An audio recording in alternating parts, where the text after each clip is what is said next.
location again, Bishop Vahan, I'm Bishop Daniel. We're on location today in Khor Virap. Khor Virap means the deep pit. The deep pit. Those that have been to Sunday school in the Armenian Church, you know that the story of St. Gregory the Illuminator was a Christian, and he was persecuted during a time when Christians were very much persecuted throughout the Roman Empire, and King Durtad sentenced him punished him in a pit, which is right here. It's right under this building. Right there. There's a pit. People can go down. I get a bit claustrophobic, but it's very small. I didn't go down this day, but I took some film. We'll edit it and we'll splice it in. Today, as it turns out, in the Armenian Church, it's April 5th. And it's a commemoration of the entry of St. Gregory into the pit. Love. So, and of course, since our friends online are always in our hearts and minds and prayers, as we are inspired in this beautiful historic moment, as I said, the womb of the birth of Christianity in Armenia, we are always thinking of you, so we thought we share this few minutes share a few comments in a very holy place for the Armenian people. This is the church of St. Gregory the Illuminator, not an ancient church. There were probably churches here before. This is, I believe, it's an 18th century church. Yes, yeah. Not very old, but beautiful church. But today we had hundreds and hundreds of people here, also participating in the Badarak. Vahan Sirpazan was the celebrant of the Badarak. I was honored. And your servant... I was moved to tears. I was crying at the altar. Because I was imagining, it is here that the man spent 13, 14 years in prison in a pit. Can you imagine darkness, wild beasts, snakes, and then you persevere in your faith and you continue having the hope that you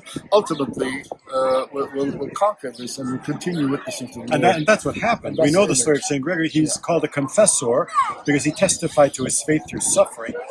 He did not die. He wasn't killed. Miraculously, he survived all those years and escaped from the pit and ended up convincing healing of King Durtad from a terrible illness. And in fact, that's one of the lessons that we focused on. Of course, the first and foremost is that he persevered. That he, despite the difficulties that he had to face, he continued solidly believing that the Lord will help him, and the Lord helped him. And that's a lesson for all of us to learn. We have our own pits in our lives, our difficulties that we need to conquer. But the second point, as you said, Sirpazan, is the fact that when he came out of the pit, he wasn't vengeful and filled with hatred and, I will crash you. In fact, he learned about the sickness of King Durtad, and he went to heal him. Imagine having suffered 14 years in a pit, and once you go up, you go to by the directive of that king. Man. Exactly. To heal. It's amazing. A lesson in forgiveness and in working on spreading peace and love as opposed to hatred and animosity and vengeful attitudes. One of the major lessons probably of Great Lent for us and of our Christian faith in general. I myself have great doubts that I would ever have emerged from any kind of suffering to go and so warmly be of service and be an agent of healing to the very person who did me nothing but harm and it is a miracle of, as I said in my sermon, where the determination of man meets with the grace of God, and kind of the two turns into a beautiful miracle of converting not only the king, but an entire nation, entire country becomes, the first Christian kingdom. And it's in that darkness, kind of that spirit touches the essence of the divine love and divine grace, and as I said, that pit turns into an altar of prayer.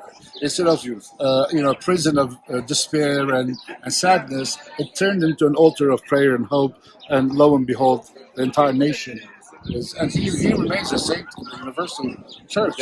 Testimony to the perseverance of faith. I can't resist adding one point. As our friends online know, I'm a chemist by original training. You're an engineer by original training. So when we hear the story of this man thrown in the pits, which is right here, for 14 years and miraculously, I'm sorry, but some of that is very difficult for me to digest. But you carried a bone today, a relic of a bone which is said to be 1800 years old. But we can have our doubts about those legends. Something miraculous happened. Must have happened. And I love the way that you put it.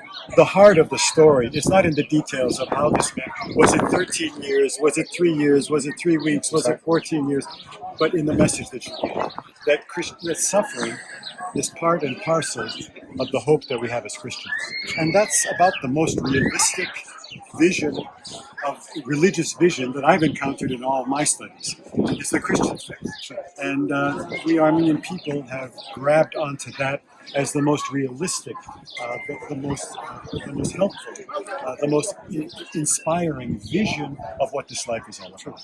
And as we continue the Lenten journey, we are entering the 6th week, the Right. final week That's before Palm Sunday and Holy Week. Let us pray to the Lord that He may help us conquer our, the various spots of darkness and imprisonment that we have, symbolically I'm talking in our journeys, as individuals, as families, and also as a nation, as Armenians, and make us worthy to conquering them, become true disciples, converting not only ourselves, but whomever we come in touch with to the inspiring light of the gospel of Jesus Christ. It really refers to everybody. I don't believe there's a single person in this planet that has never had a moment of darkness, which metaphorically could have felt like being in the pit of loneliness and despair. And Christ is here. Christ came to this earth to lift us out of that despair. We believe that. The Armenian people have believed that for 1700, for 2,000 years. And we do this to share that hope that we have. And we look forward to being with you again. Thank you for joining us in Khor Virap. Շնորհակալ եմ մեր նոր ընկերոջ, որ դիրիժոր եղած է։ Աստված պահեցես ես մեր բոլոր մեր ընկերներին։ Աստված օգնական։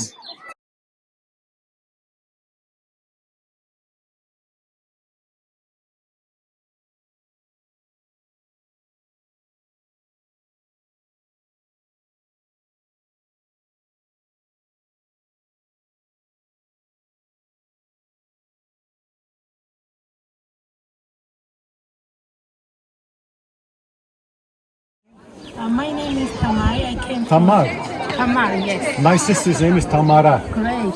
Also, it's the same. Tamara, Tamar, and Tamari. the great saint of the Georgian Orthodox Yes, Church. Great yes. queen and saint. Yes. So you're Georgian, you're not Armenian. No, I'm not. So why are you here in Khor Virap in Armenia? It was interesting to see my neighbor's country, to see my eyes, and to understand your beauty country, your oldest history, like when I was read my childhood from school history book. And I'm really grateful to listen to you. You're good explaining and things. Hello, I'm Russian. I go to Khor Virap. Armenian Church is the first country on Christian. I love Armenian Church. I love Armenian rites. I love Armenian Sur Patarak. Khor Virap, Ararat. It's a great. It's a beautiful. But you're Russian, right? You're not Armenian. And what's your name? Dimitri. Dimitri. I love Armenian Patarak. Grabar.